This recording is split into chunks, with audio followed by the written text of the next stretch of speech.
Bienvenue à la Minute des marchés agricoles de ce jeudi 8 mars 2018, journée du rapport USDA.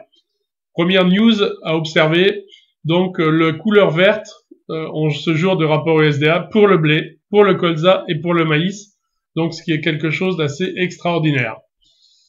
Si on regarde les informations issues du rapport USDA, donc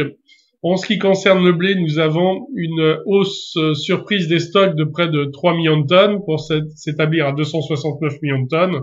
suite à une baisse de la consommation mondiale de plus de 2 millions de tonnes. Nous avons pour le maïs, là aussi une surprise avec une hausse de la consommation de l'ordre de 6 millions de tonnes, venant réduire de l'ordre de 4 millions de tonnes les stocks de fin pour se situer à moins de 200 millions de tonnes. On notera que pour le maïs, l'Argentine voit sa production estimée à seulement 36 millions de tonnes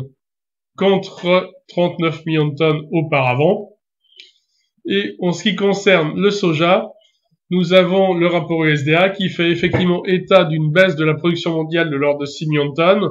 révision à la baisse bien sûr de 7 millions de tonnes pour l'Argentine, passant de 54 à 47,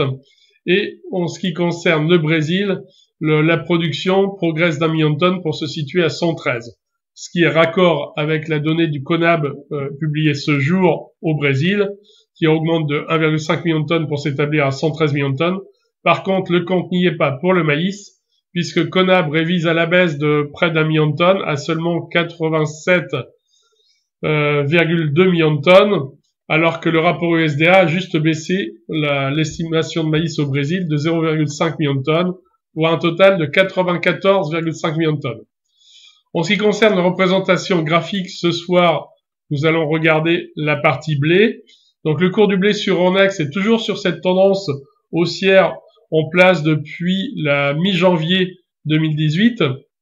Le cours du blé ayant tenu, malgré, je dirais, la pression baissière de ce jour, ayant tenu sa moyenne mobile à 20 séances, clôturant plutôt en hausse à 164,5 eurotonnes, et des indicateurs mathématiques prêts à renvoyer le cours à la hausse pour, dans les jours et dans les semaines à venir, revenir sur la zone des 168-169 eurotonnes.